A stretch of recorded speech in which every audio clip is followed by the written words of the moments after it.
এইভাবে যখন দোয়া করবে, এই দোয়া করার কারণে আল্লাহ তাআলা বলবেন, আয় আমার মালাইকার ফেরেশতারা তোমরা সাক্ষী থাকো, এর একটা নেক সন্তান কবরস্থানে সে হাত তুলেছে, আমি আল্লাহ তাআলা দয়ার সাগর রহম, আমি আল্লাহ দয়ার সাগর, আমি আল্লাহ ওই সন্তানের দোয়ার খাতিরে ওর বাপের আমি আল্লাহ মাফ করে দিলাম। ও ভাই, যখন জানাজা হচ্ছে, ছেলে যখন জানাজা পড়াচ্ছে আর মনে মনে করছি আব্বা জানের জানাজা, আব্বা জানের জানাজা, মায়ের জানাজা, মায়ের জানাজা, এইভাবে যখন আমি আপনি মনে করব, ছেলে যখন জানাজা পড়াবে বাপ, এই জানাজাটা আলাদা দরজায় চলে যাবে।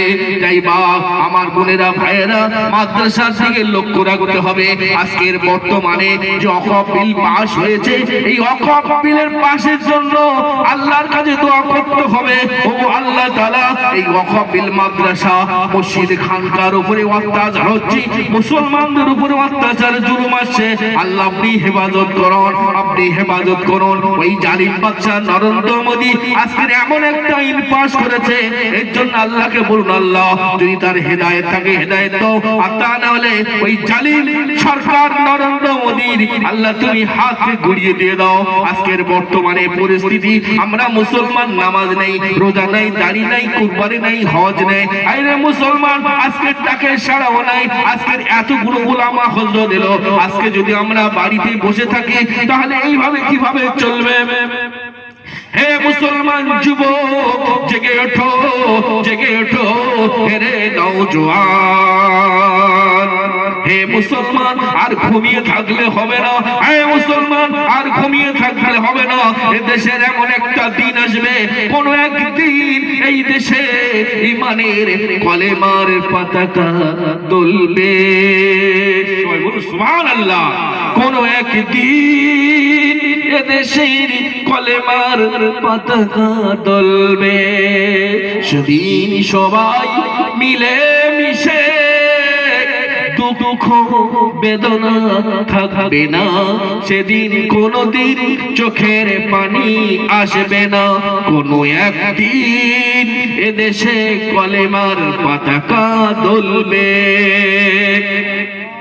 ভাই আমার দিনদারি ভাই, আল্লাহওয়ালা ভাইরা, আমি বক্তা নয় আর বড় ওয়াজিও নয়, আমি আপনাদের গ্রামের একজন মাদ্রাসার সদস্য হিসাবে এসে পরিচালনা করছিলাম। এখন আমাদের কাছে উপস্থিত হয়েছেন মুসাফির মানুষ। 48 মাইল অতিক্রম করলে তাকে বলা হয় মুসাফির। আমরা এশার নামাজ ক রাকাত ফরজ পড়েছি আর বাকি পড়িনি, মনে হচ্ছে ক রাকাত পড়েছি, 4 রাকাত ফরজ, কিন্তু মুসাফিরের জন্য ক রাকাত? 2 রাকাত। কেন? মুসাফির ওনার জন্য আল্লাহ ছাড় দিয়েছে, মুসাফির 4 রাকাত পড়লেও হবে না, 2 রাকাত। কেন? এত অতিক্রম করার পরে তার কষ্ট হয়েছে, একে বলা হয় মুসাফির। এই জন্য ওদিকে লম্বা চড়া যাচ্ছি না, মশলা মাসাইলের ব্যাপার।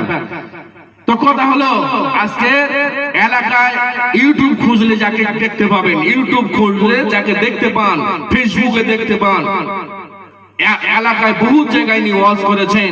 সেই বসিরহাট উত্তর 24 পরগনা থেকে আল্লামা আমার হাফিজুর রহমান হাফিজাল্লাহু তাআলা হাফিজাল্লাহু, উনি এসেছেন।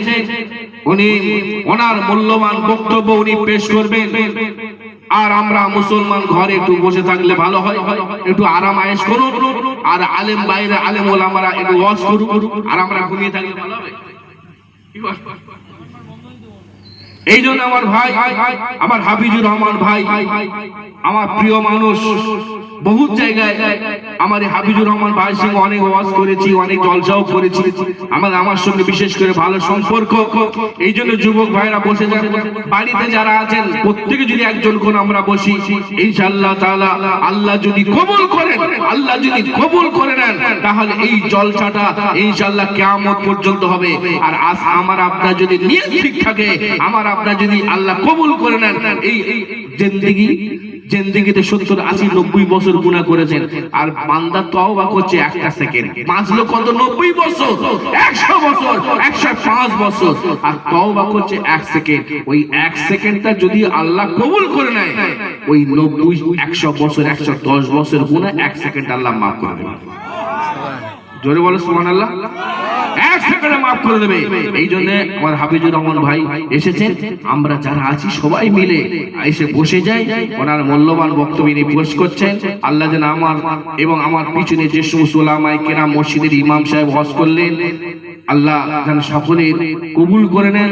এনার পরে আরেকটা বিখ্যাত আছে বক্তা আরাম করছেন, কিন্তু আমাদের যিনি প্রধান অতিথি হিসাবে আছেন, জানার ওয়াজ আমরা অনেকে শুনেছি অনেকে জানি না, আমাদের হাফিজুর রহমান ভাই এসেছেন। আল্লাহ আমাদের সকলে যেন কবুল করে নেন, বলুন আল্লাহুম্মা আমিন।